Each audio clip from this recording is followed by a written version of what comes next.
अश्का दायम लक्का दोस्त मेदारम दे दोस्त दरगा मोराहात रेजाए दोस्त मेदारम दे दोस्त যে বন্ধুর ভালোবাসা হইল সদা সর্বদাই বন্ধুর সাক্ষাৎ পাওয়া, বন্ধুর সাথে দুষ্টামিতে লেলায়া থাকা, আর সদা সর্বদাই বন্ধুর সাথে দরগা মোরাহাত রেজায়ে দোস্ত মেদারম দে দোস্ত, আর বন্ধুর মনোতুষ্টির জন্য পাগল ও পেরেশান হয়ে যাওয়া।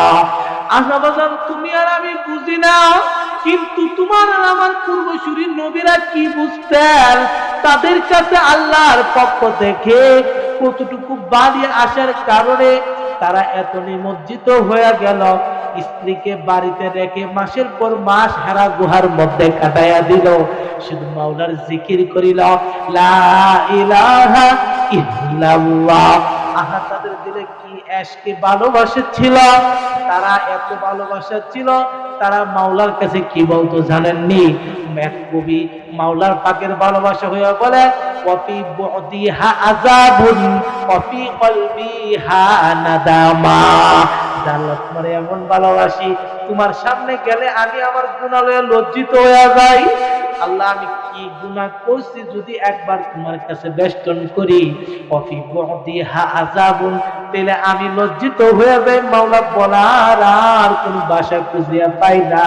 ওয়াফি বুদিহা আযাবুন ওয়াফি কলবিহা নাদামা। আর যদি মাওলা তোমার কাছ থেকে আমি একটু দূরে সইরা যাই, ঘরের মধ্যে স্ত্রী বর্গর কাছে চলিয়া যাই, মসজিদ থেকে বের হয়ে চলে যাই, তাহলে আমার মনটা শুধু পাগলের মতো তোমার দিকেই ছুটিতে থাকে। আল্লাহু আকবার। আপনারা আমার ভালোবাসা কতদূর আগাইল জান? তাদের কিন্তু দুইটা হাত ছিল, দুইটা চক্ষু ছিল, জবান কিন্তু একটাই ছিল, রাত কিন্তু আপনার আমার মতোই 32 থেকে 33টাই ছিল, বাজান একটাই ছিল, মন মানসিকতা কিন্তু একটাই ছিল, কলব কিন্তু একটাই ছিল, পা কিন্তু দুইটাই ছিল, বলার বাচন ভঙ্গি কিন্তু কণ্ঠস্বরী একটাই ছিল। বাজান সে বুঝলো, তুমি বুঝলা না।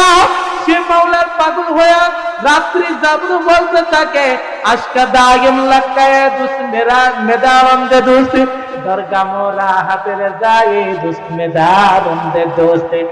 আল্লাহ গো, আমি তোমার প্রেমে এত পাগল হইছি, তোমার সাথে দুষ্টামি করলে আমার ভাল লাগে, তোমার সাথে খেললে আমার ভাল লাগে, তোমার সাথে মজার সহিত কথা কইলে আমার ভাল লাগে। আর যদি তোমার থেকে আমি দূরে সরে যাই, তোমার সন্তুষ্টি যদি আমি অর্জন না করতে পারি, যদি আমি দুয়ার মধ্যে